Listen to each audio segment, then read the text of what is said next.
Oi, gente, tudo bem? O meu nome é Felipe, eu fui recentemente aprovado em 4 universidades públicas para medicina. Nesse vídeo eu quero falar um pouco sobre o método que me fez ser aprovado nessas 4 universidades, porque eu venho aí de um tempo de 5 anos prestando vestibular.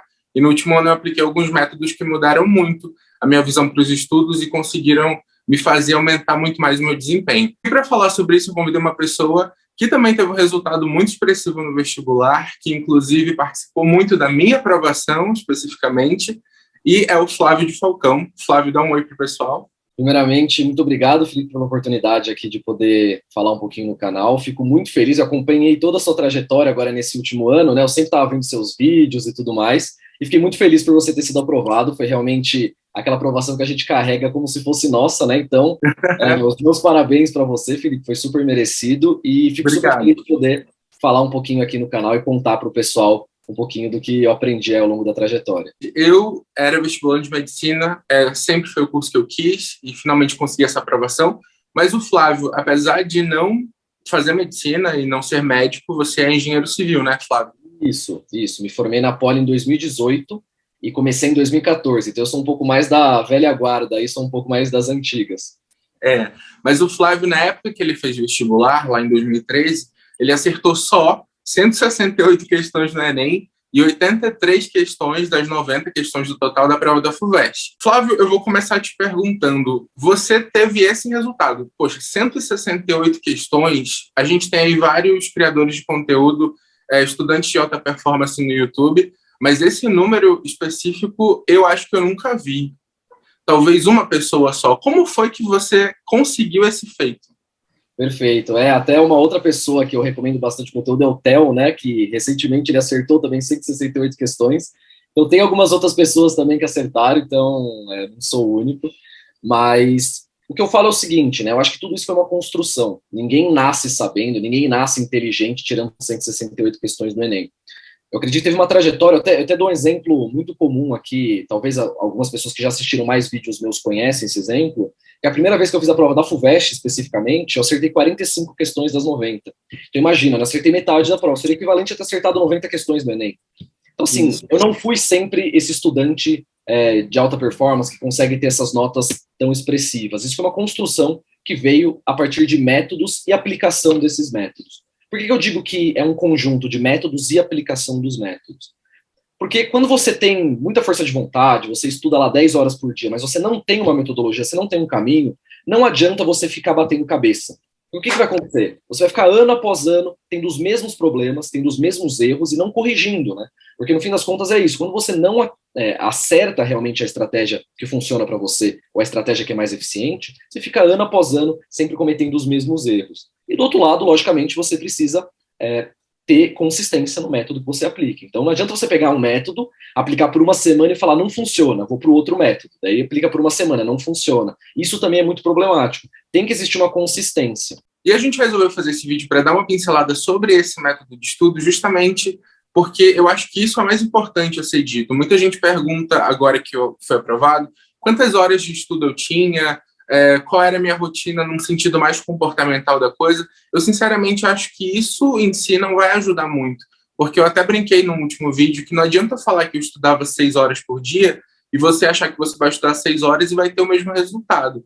Mas se eu te contar a técnica que eu utilizava, você consegue adaptar a tua rotina para ter um resultado semelhante, um resultado muito melhor do que o que eu tive. Então, por isso que agora a gente vai entrar nessa parte do método de estudo e da técnica em si. E falando sobre qual é o método que eu acredito que é o que mais funciona para o vestibular, eu falo que são diferentes métodos, né? Até o Felipe conhece, o Felipe que foi aluno lá do curso, ele conhece que tem vários submétodos dentro do grande método do mestre no vestibular. Mas a ideia é que a base de tudo é como você estuda. Então, eu gosto de dizer até que são 3 níveis de estudo, né? O primeiro é como você estuda uma matéria, como você estuda matemática, como você estuda física, como você estuda química. Aquele momento que você senta na mesa e tem que estudar. Como que é essa sessão de estudo? Isso é o nível que eu acho que é o mais básico, que muita gente tem muita dificuldade.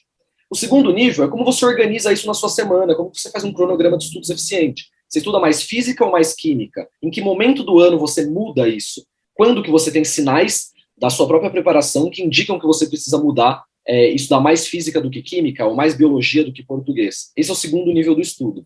E o terceiro, que permeia tudo isso, é o que eu falo do nível das estratégias de prova, que é você saber fazer a prova no dia lá do Enem. Você chega no Enem, tem 90 questões, 5 horas, a maior parte das pessoas se desespera, acaba fazendo a prova na ordem, comete uma série de erros muito comuns, que acabam deixando que, eu consegui fazer 70 das 90 questões, eu não consegui nem terminar a prova. Então, lógico que a pessoa não vai conseguir ter um desempenho tão bom, porque ela acabou nem vendo a prova inteira, né? Ela não teve nem oportunidade de conseguir resolver a prova inteira. Então, eu gosto de pensar nesses 3 níveis de estudo, e falando do primeiro mais especificamente, né, eu gosto de pensar nas técnicas de estudo como uma ferramenta que você vai usar para o resto da vida. Ela é super importante para o vestibular, mas assim, eu na faculdade estudava da mesma forma que eu estudava para o vestibular no sentido de técnicas de estudo. Eu falo do meu próprio exemplo, né? Eu estudava 4 horas por dia a 6 horas por dia no máximo. Só que isso era consistente. Tirando o domingo, todos os dias eu estudava entre 4 e 6 horas. Não? Raramente eu falhava um desses dias. Então você fala assim, é pouco? Não é pouco. Se você consolidar isso por 200, 250 dias, que é mais ou menos o tempo de preparação, tirando os domingos, né? É muito tempo, é um tempo gigantesco, assim, são muitas horas de estudo que você aplicando da forma certa, você acaba conseguindo render. Então, falando de métodos de estudo, lógico que eu não vou conseguir detalhar aqui, senão o vídeo vai ficar com 2 horas, né? Mas falando de forma geral, eu gosto de pensar que o estudo ele é dividido em 2 grandes categorias, o estudo passivo e o estudo ativo. Muita gente conhece, né, essas categorizações, mas basicamente eu gosto de pensar em informação e conhecimento. Qual é a diferença de informação e conhecimento? Informação é tudo que existe no mundo. Informação são os livros, são as revistas, os jornais, as videoaulas, isso é informação. O conhecimento, ele exige uma transformação. Então, quando existe transformação da informação, ela vira conhecimento. E o que transforma? Qual é a máquina transformadora da informação em conhecimento? É o cérebro. O cérebro, aí fazendo todos os processos químicos dele, consegue transformar uma informação, uma coisa desestruturada, numa coisa estruturada. É como se tivesse, eu gosto de pensar nesse exemplo. Imagina que você tem um monte de documentos, folhas de papel, coisas desse tipo desorganizadas.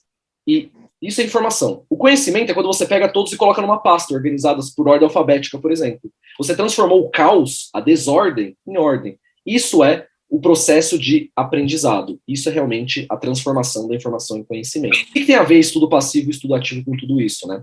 O estudo passivo, ele não transforma informação em conhecimento. O estudo passivo, e alguns exemplos de estudo passivo comuns é você assistir uma videoaula, por exemplo, você ler um livro, você grifar, tudo isso são exemplos de estudo passivo.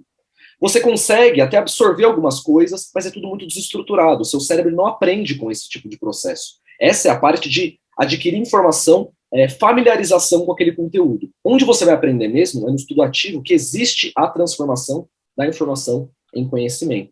Quais são alguns exemplos desses estudos ativos? O mais comum, fazer exercícios. O exercício ele te obriga a tirar o conhecimento de dentro para fora. Sempre pensa nisso. Se ficou meio confuso ou não ficou muito claro o conceito, pensa assim. Se você está estudando de fora para dentro, o estudo é passivo. Então, você está pegando informação de fora e colocando para dentro sem fazer nenhum tipo de movimento para fora, você não está estudando de forma ativa. Se você está fazendo qualquer coisa que tem que sair de dentro para fora, o seu estudo é ativo. Então, se eu faço um resumo em que eu só copio o que está escrito no livro, é um resumo passivo. Agora, se eu pego, leio o livro, entendo e replico no meu resumo sem olhar, meu cérebro que está fazendo isso é o estudo ativo. Então são esses pequenos detalhes, e eu falo até que isso é uma coisa que é um paradigma que mudou na minha vida quando eu descobri. Lá em 2012, 2013, quando eu comecei a entrar em contato com essas técnicas de estudo, que eu estudei muito isso até em materiais estrangeiros, porque o YouTube no Brasil não tinha essa facilidade que tem hoje, não tinha canais como o do Felipe, não tinha canais de qualidade passando conteúdo nesse sentido, era muito menos, assim, todos os grandes youtubers de educação nem existiam naquela época ou eram muito pequenos. Então eu tive que procurar da minha forma, né, e acabei encontrando muita coisa legal, e eu acho que foi aí que mudou o paradigma. Então estudar de forma ativa, o Felipe acho que pode até falar por experiência própria, que é uma coisa que muda completamente a qualidade do seu estudo e, por consequência, a necessidade de tempo de estudo. Você pode estudar por muito menos tempo e render muito mais. Exato. E foi exatamente isso, essa mudança de chave que me fez ser aprovado no vestibular. Eu brinco que eu fiquei 5 anos tentando medicina, nos 2 primeiros anos eu não sabia o que eu estava fazendo. Então eu ainda estava naquela coisa, porque o meu estudo no 3º ano, eu acho que eu ainda tirei uma nota alta no Enem no 3º ano para o nível de estudo que eu tinha.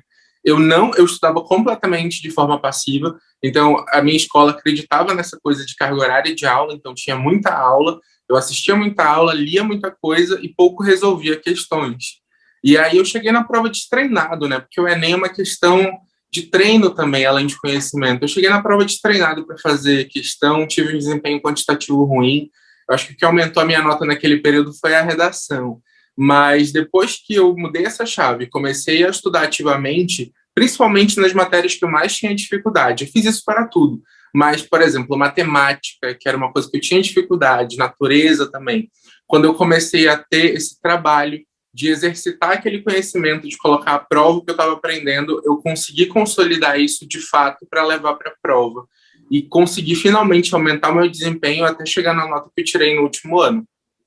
Perfeito, perfeito. Então, realmente essa mudança de paradigma é uma coisa muito importante. E eu falo que um outro ponto também que eu acho que é bastante importante, que o Felipe até me comentou antes do vídeo, que foi muito importante para ele, são os métodos de prova, né? Como você mesmo comentou, às vezes você chegou lá destreinado, não tinha feito muitos simulados, ou até tinha feito simulados, mas não tinha uma estratégia de fazer a prova. É aí que entra o que eu chamo do método das 3 passadas, né? Eu acho que bastante gente já conhece até esse método, que eu venho falando aí nos últimos um ano e meio. Eu vou te interromper rapidinho, só para falar aqui para o pessoal. Gente, assim, vocês estão ouvindo, né? O Flávio aprendeu isso lá em 2012, né? Para você aplicar durante 2013.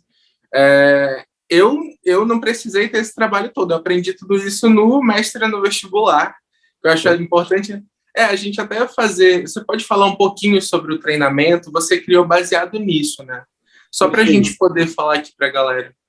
Então, a ideia basicamente do mestre no vestibular foi o seguinte: quando eu estava lá fazendo a minha preparação, foi muito difícil. Eu não tinha contato com ninguém e com nada que me ensinasse técnicas de prova e tudo mais. Eu percebi a importância. Quando eu tirei 45 na FUVEST de 90, foi um resultado muito aquém do que eu precisava, eu percebi que todos os meus erros não foram necessariamente relacionados com eu ter estudado mal. Eu era um bom estudante, eu não era um estudante zerado, eu já tinha uma certa experiência.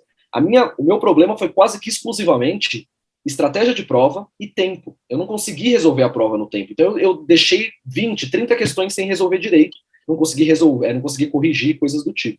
Então essa dificuldade me criou a necessidade de procurar incessantemente por métodos de estudo, e eu acabei tendo que desenvolver meu próprio método de estudo. Eu peguei um pouco coisas estrangeiras, peguei alguns livros muito bons de professores que explicavam sobre como o cérebro funciona, e fui criando uma técnica tanto de resolução de prova quanto de estudos.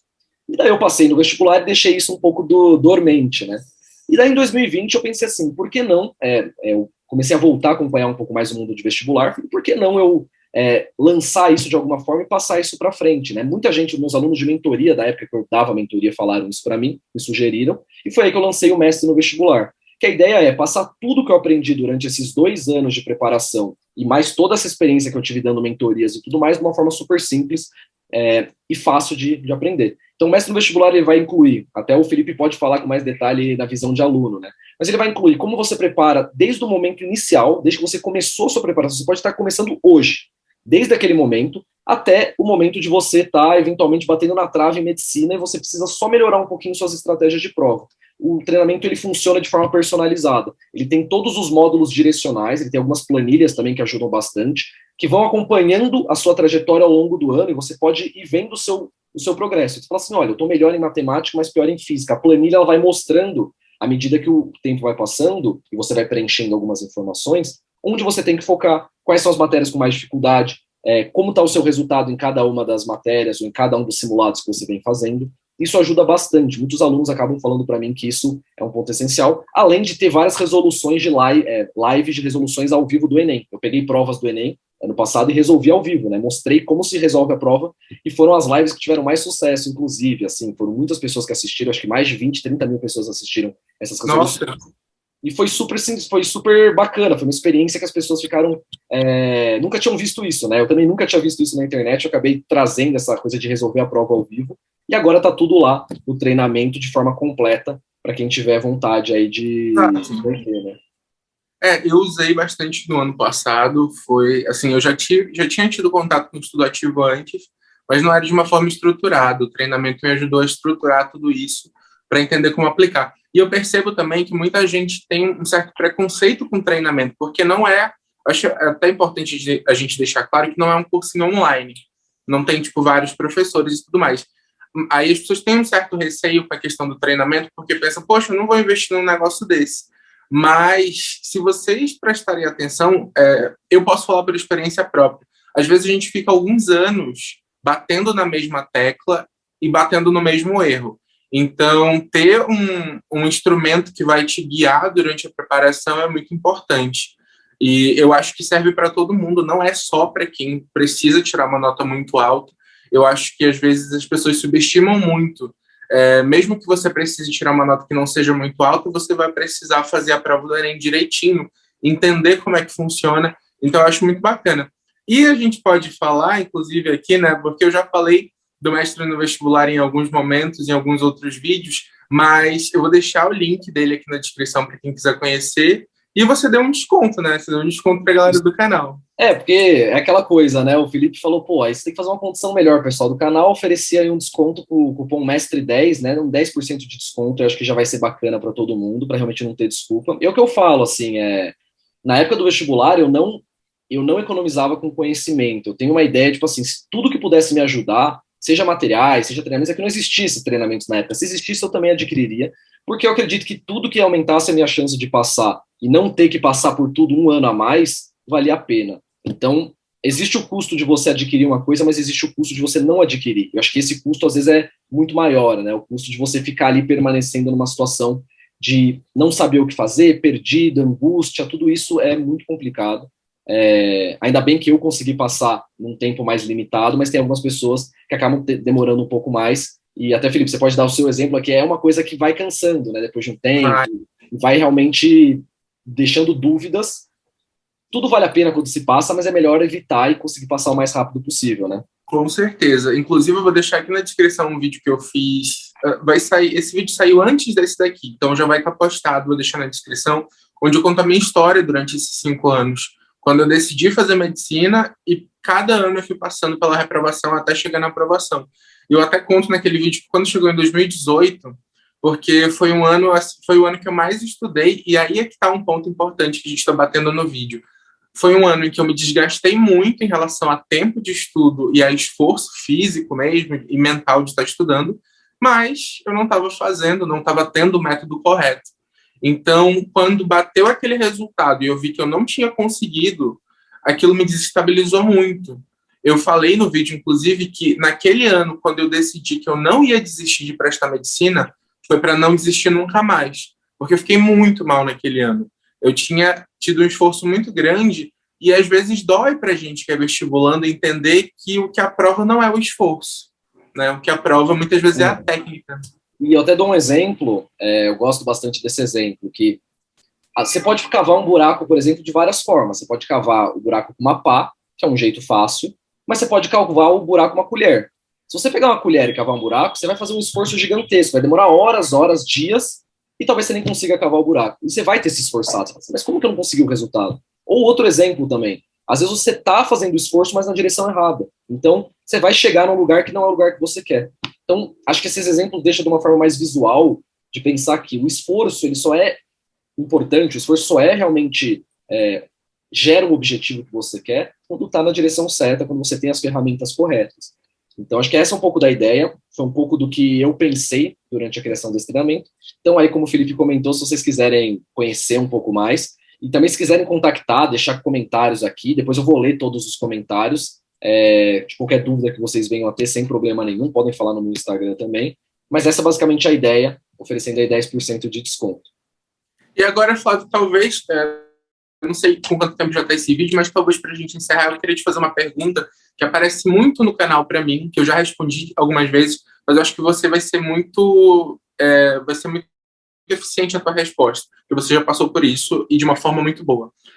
Quando você fazia as provas e você identificava os teus erros, como era o processo para você estudar a partir desses erros a parte teórica? Porque quando a gente fala de estudo ativo, muita gente entende que não tem o estudo teórico, mas tem bastante estudo teórico. E eu queria que você desse uma pincelada, lógico que não dá para aprofundar, mas que você desse uma pincelada sobre isso.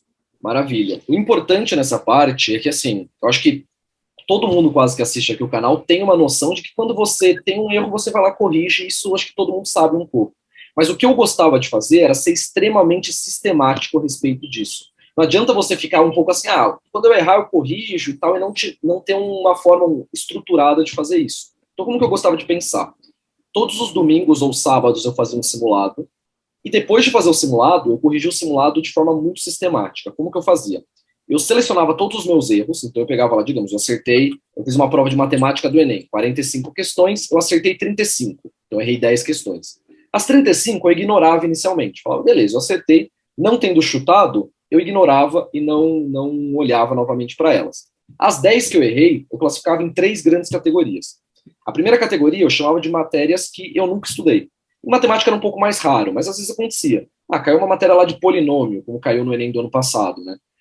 Uma matéria mais específica, nunca vi essa matéria. Muito simples, eu colocava no meu cronograma de estudo da semana seguinte como uma das matérias para estudar teoria. E como que eu fazia esse estudo, mais ou menos? Ele era um estudo que ele tinha, para exatas especificamente, depois eu vou falar um pouco para humanas. Para exatas, eu gostava de pensar na proporção do estudo passivo e ativo. O estudo passivo tem que estar presente, você não pode estudar só de forma ativa.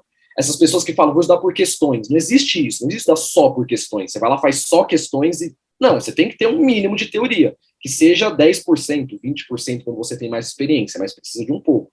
Eu gostava de pensar assim, eu colocava de 20% a 30% de teoria em matemática, em exatas em geral, né, e mais ou menos 50% de teoria em humanas e biológicas. São matérias um pouco mais densas, falando desse ponto de vista. E depois eu fazia exercícios, mas mais do que isso, eu gostava da minha própria sessão de estudo fazer mais uma correção dos meus erros. Então eu fazia os exercícios e depois eu corrigia já os exercícios dessa sessão de estudo.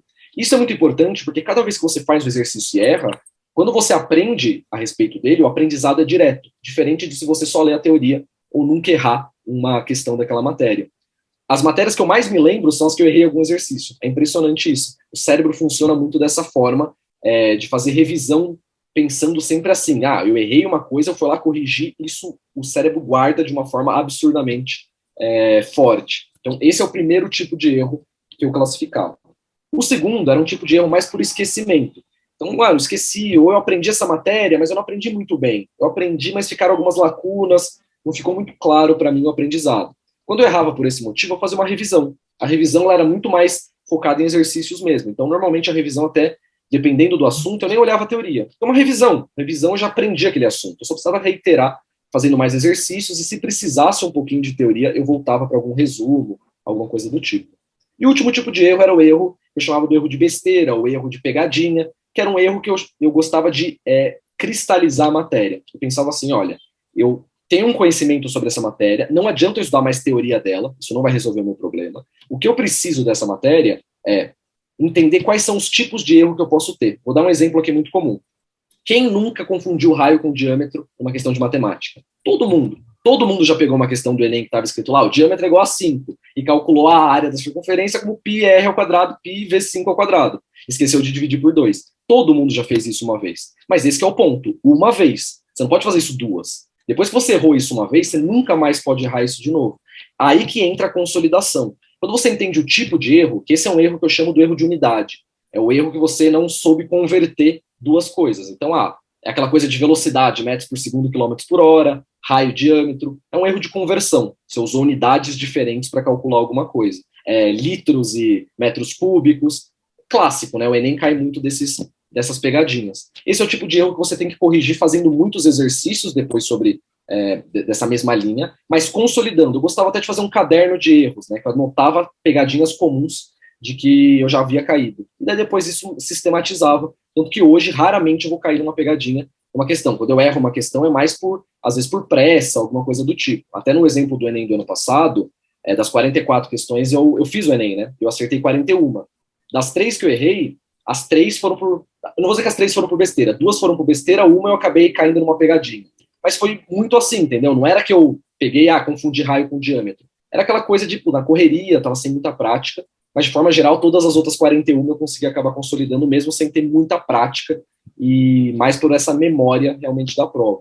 Eu gosto de pensar que essa forma de estudar é a forma de maior eficiência possível. Se você fizer isso repetidas vezes, faz simulado, corrige os erros dessa forma, e faz isso semana após semana, depois de 10 semanas, você vai ser uma pessoa nova. Você não vai se reconhecer nos seus próprios simulados. Teve pessoas, só para você ter uma ideia, que chegaram no treinamento fazendo às vezes 20 questões de matemática, 25 de matemática, e chegaram a passar de 35, chegaram até a 40 pontos muitas vezes em matemática, 40 questões, né? Por quê? Porque é um processo iterativo. Você vai começando a se divertir quase que no processo, vai começando a perceber um desafio constante. Olha, eu quero aumentar um pouquinho, não quero aumentar 10 questões do nada, eu quero aumentar uma questão, 2 questões, essa questão eu vou corrigir. Apareceu de novo? Eu já sei essa questão. E isso vai progressivamente crescendo a sua pontuação. Não sei se foi assim que você se sentiu também usando um pouco o método. Sim, sim, principalmente em matemática. Eu brinco que foi... Quando foi em setembro, eu comecei a fazer muita prova de matemática. Eu tinha estudado, assim, em relação a tempo, eu tinha estudado pouco durante o ano inteiro. A partir de setembro, eu comecei a fazer muita prova.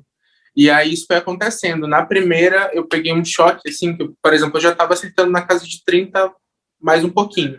Aí eu acertei 28, eu peguei um pouco aquele choque, porque não era nem que eu não sabia, mas é porque como eu estava pegando uma prova para resolver depois de um tempo sem treino, eu acabei errando por besteira. E eu fui fazendo exatamente esse processo. Tinham vários erros que se repetiam, e aí eu fui analisando esses erros, e aí eu não repetia mais eles nas outras provas, e fui aumentando gradativamente.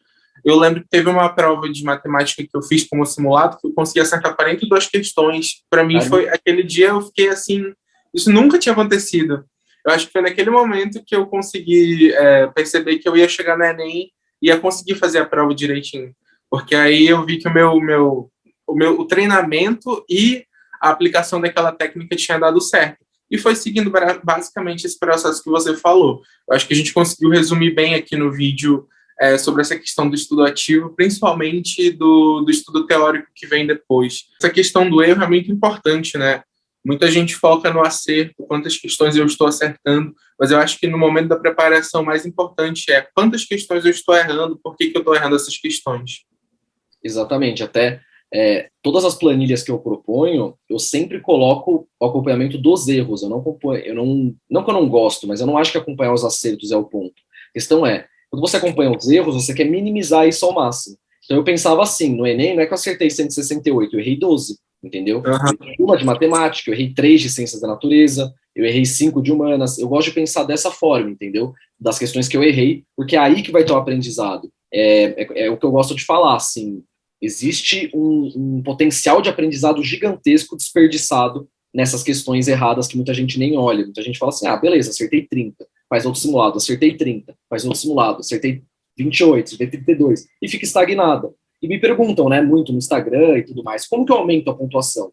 Fala assim, olha, o método, ele não é complexo, mas ele precisa de consistência, foi o que eu falei. Se você seguir por uma semana, tem muita gente que, às vezes, me conhece pelo YouTube, ou adquire um curso, qualquer coisa do tipo, e fala assim, eu tô fazendo o método aqui uma semana e não tive resultado. Eu falo assim, cara, uma semana você vai ter resultado. Vai na academia uma semana, você vai ter resultado uma semana.